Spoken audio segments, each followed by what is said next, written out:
On this episode of TQA Weekly, I actually describe how to determine which graphics card you should get for your own computer build.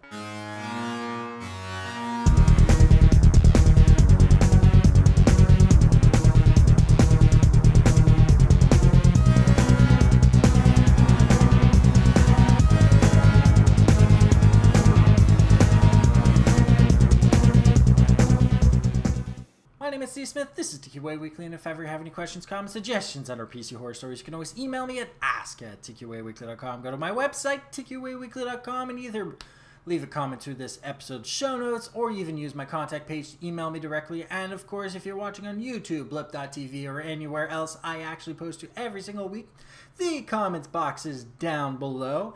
And today we're going to be talking about how you should actually determine which dedicated graphics card you need for your computer build. But before I get into that, I would just like to announce that for anybody who follows my website whatsoever and that has actually figured out that I have some sort of grudge against the NSA, I have continued my project into the FU NSA. And yes, I'm Canadian, so really they don't affect me as much as you Americans. But for you that actually want more security, more privacy, if you go to tqaweekly.com/subscribe, you will actually have the choice of what I call an SRSS feed or a HTTPS ready RSS feed, and everything in those feeds is over SSL. All of the assets, the pictures and everything, all of the individual files that you will download for each of the 4 different types of downloads that you may want, and of course, even the feeds themselves are over HTTPS, meaning nobody can actually see what's going on in that feed.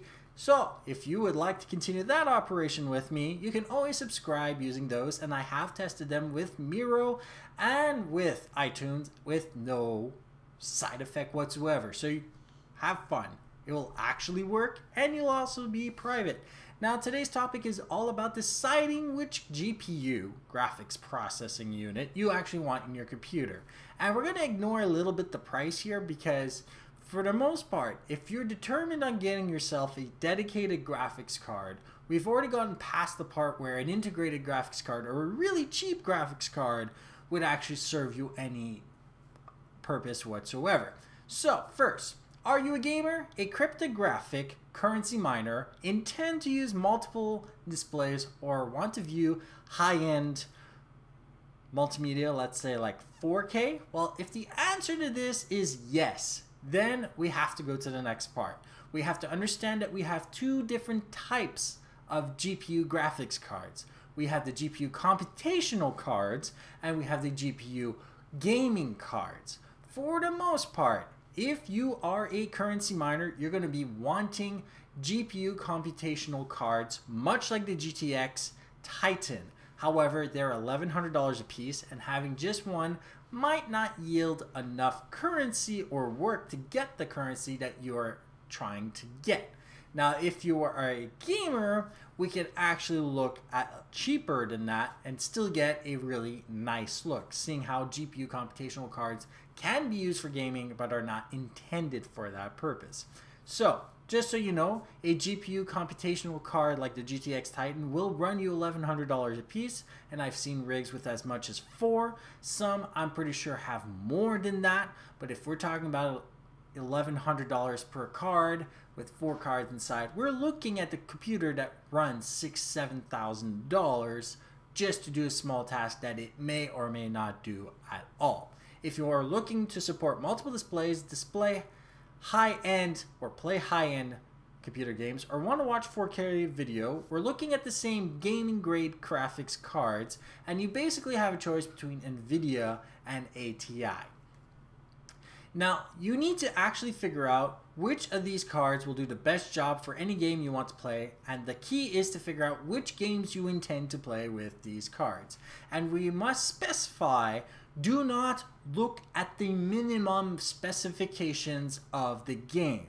Doing that means you will never get 60 FPS out of the game, you will never get high-end textures out of the game. You may or may not actually like playing the game whatsoever, since everything will be on low. Minimum specifications are useless for anybody who's actually wanting to build a gaming computer whatsoever, or even displaying higher end video.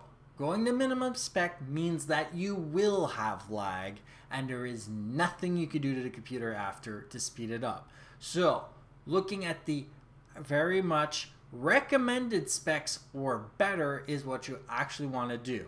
Now obviously you have to figure out which of these cards you intend to buy. Do you prefer Nvidia or do you prefer ATI? If you prefer Nvidia, you may want to use their Help Me Choose tool from Nvidia, and if you prefer ATI, you may want to use the graphics card solution page. Both of the links you should be seeing on the screen if you're watching the video, and of course if you're not watching the video, go to tqaweekly.com/se4ep36 for the links for everything I talk about today. Now both of these pages allow you to select various things about the graphics card that you actually need, and you can actually go to both pages and figure out which cards could actually do the job that you intend to do it. Now if you did go to both pages, you can grab the Nvidia card's name and the ATI card's name and go to the GPU boss page and actually put each of these two cards together and see which one's the winner.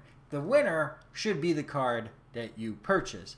Once you have determined the cards you interest, you must also determine if the given card fits in your computer chassis. Now if you have one of these cheaper HP, Acer, smaller boxes, you may want to consider upgrading your box to something that has more space if it wasn't already designed for these longer cards.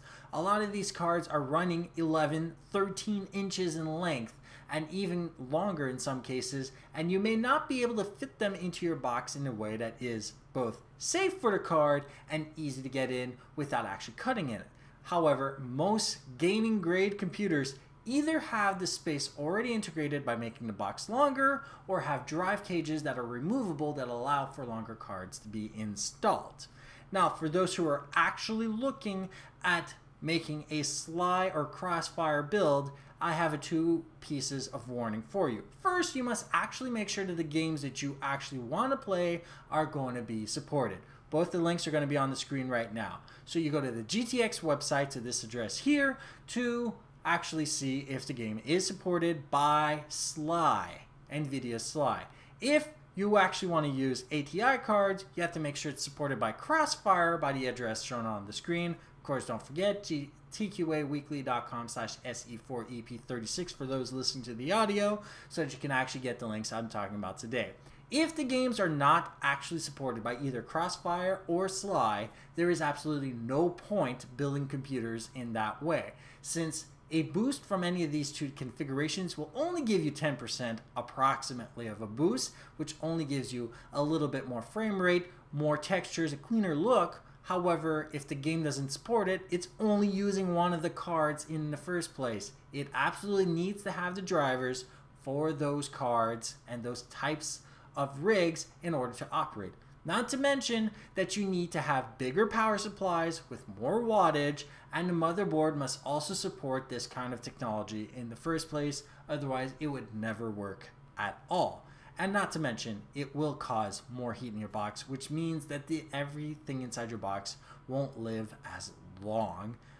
So, keeping that in mind, what is better, going SLI and Crossfire or just spending more money on one card? Well, all games support one card, and the better the single graphics card is, the better the quality of the game, and the less power you actually need in the first place. Going more than one graphics card means you may very well need more than 750 watts of power off your power supply unit in order to get that to work.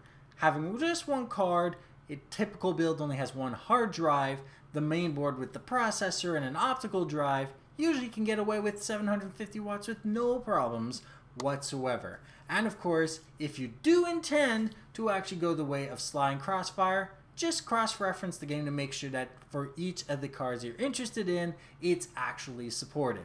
And as a further piece of information, If you're going SLI, they have to be the same card. Don't have to be the same manufacturer, but they have to be the same card, otherwise SLI is impossible. The board has to be SLI capable. Your game has to have the SLI driver for that build, otherwise none of that works. For Crossfire, they're a little bit more lenient, but as I've seen so far, there's not necessarily that much of a benefit using Crossfire if, of course, it's not the same kinds of processors, and also the game doesn't support it. If the game doesn't support it, it won't run in that way. If you have any questions or on this topic, feel free to comment on the show notes page or comment down below if you're watching on any other videos, and I'll help you out with some of the details. And of course, if you're watching on YouTube, blip.tv or anywhere else, check the information of this episode for the links I talk about today. And if you're listening, as most of you do, as a podcast, go to tqaweekly.com/SE4EP36 for more detailed information, including the show notes and the sources of this show. Again, if you're interested in subscribing in any way whatsoever, go to tqaweekly.com/subscribe. Thank you for subscribing and watching this episode. And of course, feel free to share this one and others with people that you believe would benefit from this show. Have a great day and goodbye.